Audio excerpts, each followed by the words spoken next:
nous arrivons à Pécs, autre ville du sud de la Hongrie, en Transdanubie, comptant environ 155 000 habitants.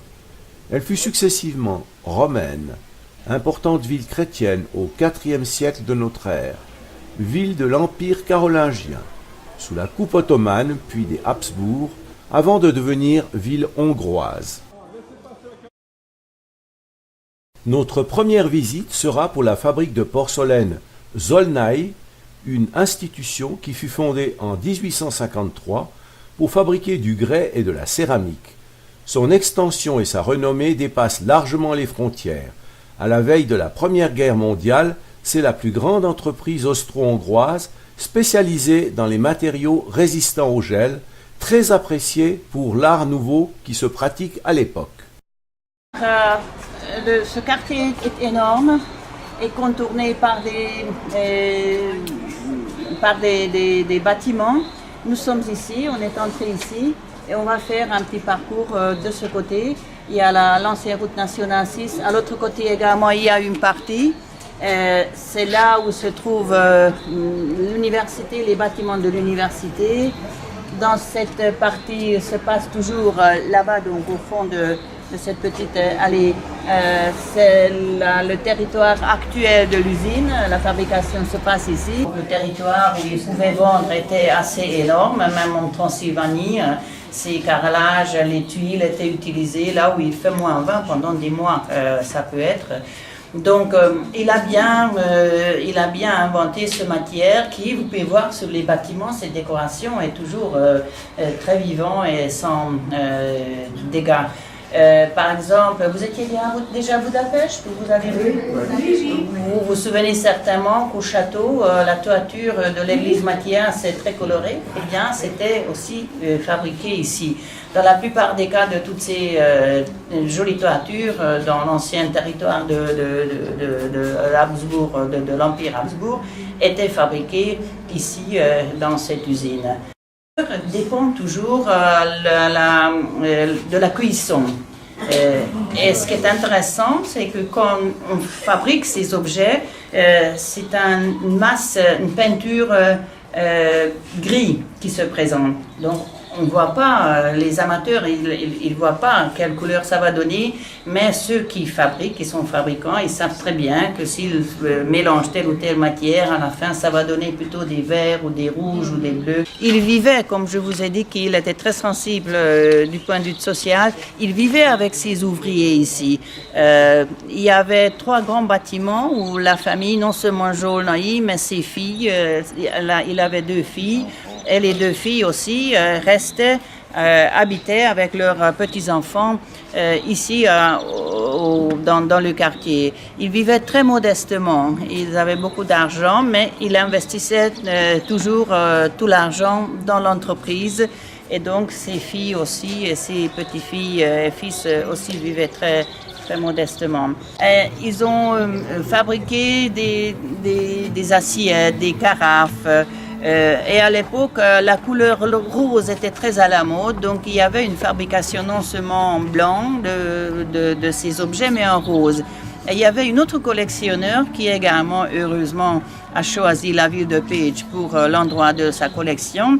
Il a donné sa collection, il a vendu lui aussi dans de bonnes circonstances, cette collection de plusieurs centaines d'objets en rose. Il y a 170 000 habitants à peu près à Pécs actuellement et le nombre des étudiants c'est autour de 50 000. Donc c'est assez important. Ils ont les plus grands consommateurs. C'est l'université qui est la plus grande industrie à Pécs. Il y a 4 000 employés à l'université d'ailleurs. La manufacture s'est rendue célèbre en particulier par son processus appelé éosine. Cette invention restée secrète permet, une fois appliquée sur de la porcelaine, d'obtenir une apparence métallique irisée de différentes couleurs qui change avec l'angle de réflexion, donnant des nuances de vert, rouge, bleu ou violet. Elle est utilisée pour des toits, des façades, mais aussi pour des objets de décoration très variés. D'abord, les remparts du Moyen-Âge qui contournaient le territoire de l'ancienne ville historique. Et il y avait un deuxième système de sécurité autour du palais épiscopal. Ce bâtiment jaune, c'est le palais épiscopal. Notre évêque habite toujours à l'intérieur. Et il y avait à 4 coins de ces murs, 4 bastions comme ça, 4 barbacans. C'était pas des portes parce que les portes étaient au milieu des murs, mais c'était des endroits où les gardiens pouvaient bien contempler, bien voir, contrôler le territoire des extérieurs des murs. Et puis parce que vous voyez, c'est comme si c'était une place italienne, ça fait penser aux grandes places italiennes et espagnoles également, méditerranéennes. Cette place a trouvé sa forme actuelle au XIXe siècle, quand la cathédrale était complètement reconstruite, deuxième moitié du XIXe siècle. Et malheureusement, l'évêque, pour montrer la richesse de l'évêché, au XIXe siècle, l'évêque était très riche, parce que le 19e siècle, c'était la grande période où la production du vin était importante dans la région et c'est l'évêque qui obtenait le plus grand nombre des vignes également. Et le territoire où passait le chemin de fer au début du 19e siècle, il y avait la grande construction du chemin de fer et l'évêché était un des propriétaires de ces terrains et des terrains où était commencée l'exploitation du charbon également. Donc, fin du deuxième moitié du 19e siècle, l'évêque était tellement riche qu'il a dit mais on détruit et on va faire une cathédrale qui montre la grandiosité de l'église. Tout ce que vous voyez maintenant était reconstruit au 19e siècle au style néo-roman. Ils ont respecté les proportions, les formes du style roman, mais tout était reconstruit. Il a donné des conseils. Au balcon de cet immeuble, une statue de Franz Liszt, compositeur et pianiste hongrois. La ville a une très grande tradition musicale, en particulier chorale.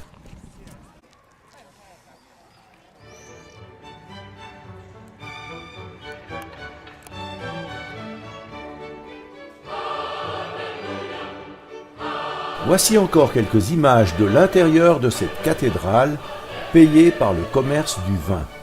L'évêché ne devait sûrement pas produire que du vin de messe.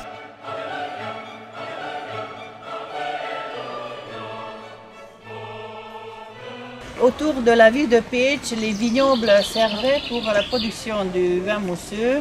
Ce sont des vignobles pour la production du vin blanc.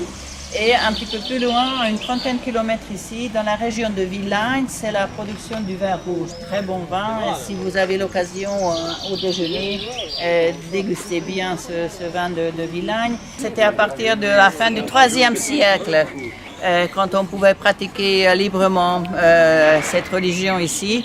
Et vite, ici, on peut constater par la richesse de ces chambres sépulcrales qu'il y avait des familles riches, donc c'était vraiment à la mode. On est sur la place principale, place Széchenyi de la ville de Pécs, que vous connaissez certainement parce que vous êtes déjà venu ici. Il y a plusieurs choses intéressantes à voir sur cette place. Avant tout, la grande mosquée. On dit grande mosquée parce qu'on a une autre mosquée avec un minaret non loin d'ici, qui est plus petite, qui est aménagée comme musée musulman. Et actuellement, il y a à peu près 80-90 personnes qui vont là-bas cultiver leur religion. Parce que ça sert comme un musée, mais aussi comme un lieu de culte maintenant, parce qu'il y a beaucoup de nouveau, il y a beaucoup de réfugiés. On avait pas mal de réfugiés quand il y avait la guerre en ex-Yougoslavie, et à l'époque aussi, cette église était bien animée. Et avec son minaret, des fois, on organise des festivals, et il y a le muezzin qui chante toujours dans le minaret. Sa dimension et par sa beauté, il paraît qu'en Europe centrale, c'est un des plus jolis. À l'époque turque, au XVIe siècle, 16e, 17e, début 18e siècle, il y avait un grand voyageur, Evliya Çelebi, qui a fait beaucoup de chroniques. C'est par lui qu'on apprend beaucoup de choses de cette époque. qui a dit que la mosquée de la ville de Pécs sur la place principale est aussi belle que les mosquées d'Istanbul. La construction est typique de cette mosquée, donc sous un fondement carré, vous voyez une forme octogonale et sur cette forme octogonale est posée la coupole ronde. La mosquée a été construite dans ce format. Pendant des siècles, il y avait des changements autour du bâtiment, il y avait des transformations, on a ajouté, on a enlevé des parties. Mais à partir des années 1960, le Bureau de la protection des monuments a remis la forme de son ancienne coupole et a fait reconstruire ces fenêtres à forme voûtane. Donc la mosquée, comme vous voyez maintenant, était construite comme ça dans les années 1600. Quand les Turcs étaient arrivés à Pécs, il y avait sur la place principale une grande église du Moyen-Âge, église Saint-Barthélemy. Ils ont détruit cette église et pour montrer leur pouvoir, ils ont utilisé les pierres de cette ancienne église pour la construction de la mosquée. À l'intérieur, l'église, depuis le départ des Turcs, depuis 1686, l'église est aménagée comme église catholique. Vous pouvez voir que avec la croix sur le toit, il y a la lune également. Devant nous, la statue de la Sainte Trinité, troisième version, en commémoration des épidémies de peste, comme dans de nombreuses villes de l'Est européen.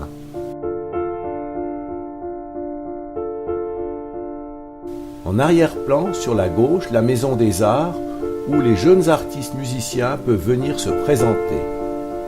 Ici, un bâtiment construit pour la Caisse d'épargne, aujourd'hui siège du Conseil général. Sa toiture est couverte de tuiles en céramique selon la technique éosine et garnie de nombreuses fioritures.